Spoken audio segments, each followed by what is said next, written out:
Surat crime બ્રાન્ચની ટીમે એક જ દિવસમાં અલગ 3 જગ્યાએ રેડ પાડીને કુલ 13.60 લાખની કિંમતનો 136.2 ગ્રામ એમડી ડ્રગ્સ તથા અન્ય મુદ્દામાલ મળી કુલ 15.23 લાખનો મુદ્દામાલ જપ્ત કર્યો છે। સુરત શહેરમાંથી વધુ એક વખત એમડી ડ્રગ્સ ઝડપાયો છે। સુરત ક્રાઇમ બ્રાન્ચની ટીમે અલગ જગ્યાએ દરોડા પાડીને કુલ 4 આરોપીઓને ઝડપી પાડ્યા છે।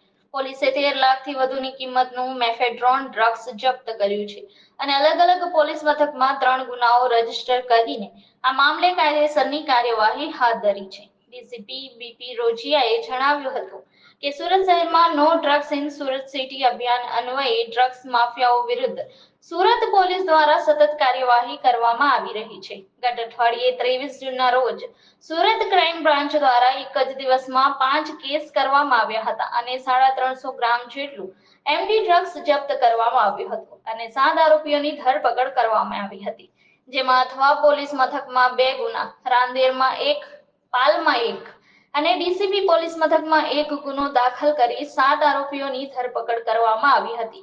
આ કેસમાં તપાસ કરીને વધુ 2 લોકોની પણ ધરપકડ કરવામાં આવી હતી।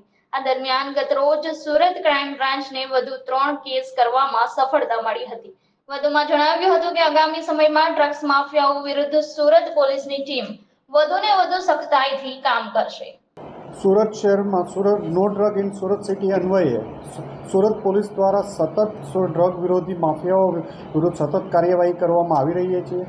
ગયા લાસ્ટ વીકમાં 23 જૂનના રોજ સુરત ક્રાઇમ દ્વારા એક જ દિવસમાં 5 કેસ કરવામાં આવ્યા હતા, જેમાં રેલવે સ્ટેશનથી 250 ગ્રામ 253 ગ્રામ જેટલું પકડ્યા પછી અલગ 5 રેડો કરવામાં આવી હતી, જેમાં 350 ગ્રામ જેટલું પકડવામાં આવ્યું હતું અને 7 આરોપીની ધરપકડ કરવામાં આવી હતી, જેમાં અઠવા પોલીસ સ્ટેશનમાં 2 ગુના, રાંદેર પોલીસ સ્ટેશનમાં 1, પાલમાં 1 અને ડીસીપી પોલીસ સ્ટેશનમાં 1 ગુનો દાખલ કરી અને 7 આરોપીની ધરપકડ કરવામાં આવી હતી। આ કેસમાં ફર્ધર સુરત ક્રાઇમ બ્રાન્ચ દ્વારા 2 લોકોની ધરપકડ વધુ કરવામાં આવી હતી અને અલગ પોલીસ સ્ટેશનોને સોંપવામાં આવ્યા હતા અને ડ્રગ માફિયાઓ વિરુદ્ધ સતત સુરત ક્રાઇમ બ્રાન્ચ દ્વારા પ્રયત્ન કરવામાં આવી રહ્યા હતા। એમાં ગઈકાલે ફરીથી સુરત શહેર ક્રાઇમ બ્રાન્ચને 3 કેસ કરવામાં સફળતા મળી છે। સૌપ્રથમ રાંદેર વિસ્તારમાં ઋષભ 4 રસ્તાથી અડાજણ પાટિયા તરફ જઈએ છીએ, ત્યાં આઈઓસીના પેટ્રોલ પંપ પાસે અશરફ અલી સૈયદને પકડવામાં આવ્યા હતા, જેની પાસેથી 23 થી 24 ગ્રામ જેટલું એમડી મળી આવ્યું હતું અને આની પૂછપરછમાં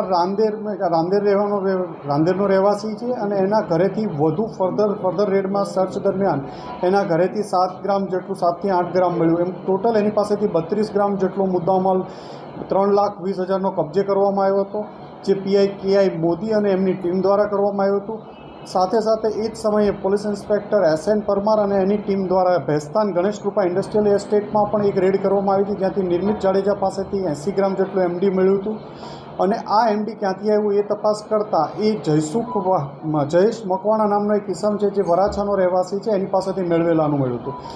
એની તપાસ કરતાં પીઆઈ JNN ગોસ્વામી અને એની ટીમ દ્વારા એક બગમેન ઉપરથી જયેશ મકવાણાને પકડી પાડવામાં આવ્યો હતો અને એની પાસેથી ફર્ધર 23 ગ્રામ જેટલું એમડીનું મળી આવ્યું હતું, જે બાબતે કાપોદ્રા પોલીસ સ્ટેશન ગુનો દાખલ કરવામાં આવ્યો હતો। અમે એક જ દિવસમાં ફરીથી સુરત ક્રાઇમ બ્રાન્ચ દ્વારા 3 કેસ કરવામાં આવ્યા હતા અને 136 ગ્રામ જેટલું એમડી પકડવામાં આવ્યું હતું અને 13,60,000નો મુદ્દામાલ કબજે લેવામાં આવ્યો હતો। સૌપ્રથમ અશરફ સૈયદ પાસેથી આ માલ ક્યાંથી આવ્યો એ કન્ફર્મ કરતા એક અયાન પઠાણ, જે નાનપુરા રહેવાસી છે, એને તપાસ કરવામાં આવી અને અયાન પઠાણ પણ અત્યારે મળી આવ્યો છે। એની ધરપકડ કરી એને આગળ રાંદેર પોલીસ સ્ટેશનને સોંપવાની કામગીરી ચાલુ છે। આમ હજી આગળના સમયમાં ડ્રગ માફિયાઓ વિરુદ્ધ સુરત પોલીસની ટીમ વધુને વધુ સખ્તાઈથી કામ કરશે અને આ ફિલ્ડમાં લોકોને ડ્રગ મુક્ત કરવા માટેની એક ઝુંબેશ જે ઉપાડી છે એ પૂરી મહેનતથી સુરત પોલીસ દ્વારા કરવામાં આવી રહી છે।